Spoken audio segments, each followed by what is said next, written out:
Hi, this is James Hudson with my Macroeconomics article project. I did my project on personal disposable income. I've been a little frustrated with macroeconomics because I haven't been able to pick it up quite as quickly as I would like. It's like I understand the concepts, but it was hard to see how all the concepts fit together and affected each other. The first article I found was on a 70-year period in Ireland, and it was above my weight class. I understood some of it, but I'll let you read that in the report. The next article I found, I'm a little bit more excited to talk about because it started me down a path. It was talking about personal disposable income and how it affected a person's nutrition. People with lower disposable income were more likely to be malnourished because they couldn't afford the nourishing foods that they needed, and people with a higher disposable income were more likely to be obese because they could afford the nourishing foods and they could afford more of them. I immediately could understand these concepts. They were simple enough for me to grasp, and it was an interesting subject. So I decided to start narrowing my searches down for articles that talked about DPI as it related to nourishment. So the next one I found was very similar, but it was talking specifically about Americans. So an American actually is more likely to be obese if they have a lower disposable income.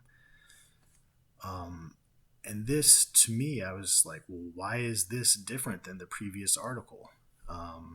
But it went on to state that technological advancements and food efficiencies in creating food had led to breakthroughs where processed, sugary, and fatty foods were cheaper to create than they used to be.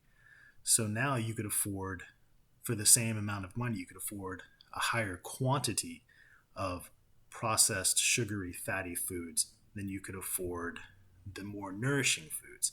So people with lower personal disposable incomes were more likely to consume more of these foods and become obese. The next two articles I found talked about the percentage of disposable income that Americans actually spent on food each year. Between 1960 and 2000, I believe, the percentage went down significantly. I think it was around like 17% and went down to somewhere around 10% in the year 2000. And the reason is technical advancements, efficiencies in the food processing technologies.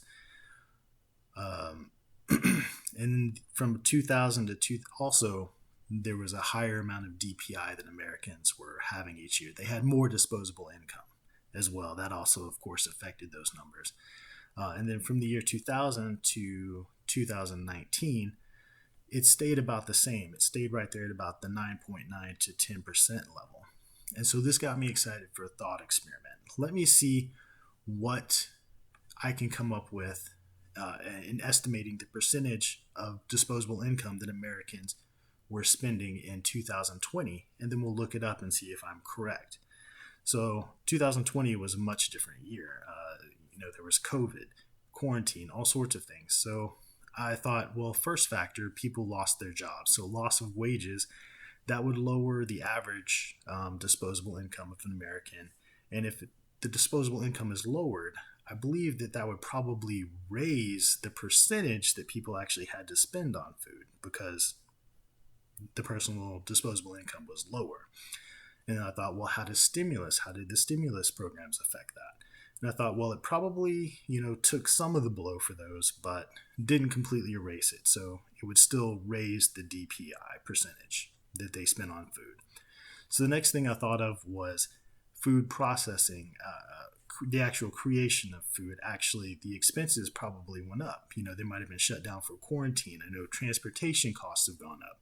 So probably the cost of food in general went up, which would also raise the percentage of disposable income that Americans were spending on food.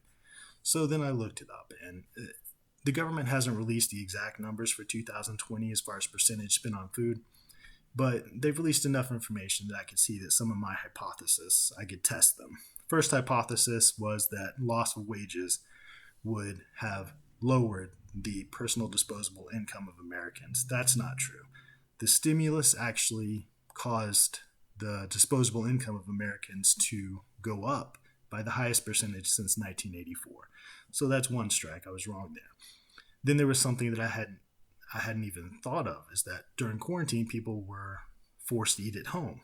So those meals actually cost less money than they would have spent if they had eaten out. Plus, people chose after quarantine to eat at home more. So just more meals at home meant lower money spent than if they had eaten out. So that's another strike. That probably also lowered the DPI percentage that people spent. The third factor I was actually correct in is that food costs did go up by 3.5%, which was much higher than was expected in 2020. So it was a fun experiment for me. I learned a lot. I'm excited to learn more about macroeconomics and be able to more quickly and easily put all these concepts together in the future. Thanks.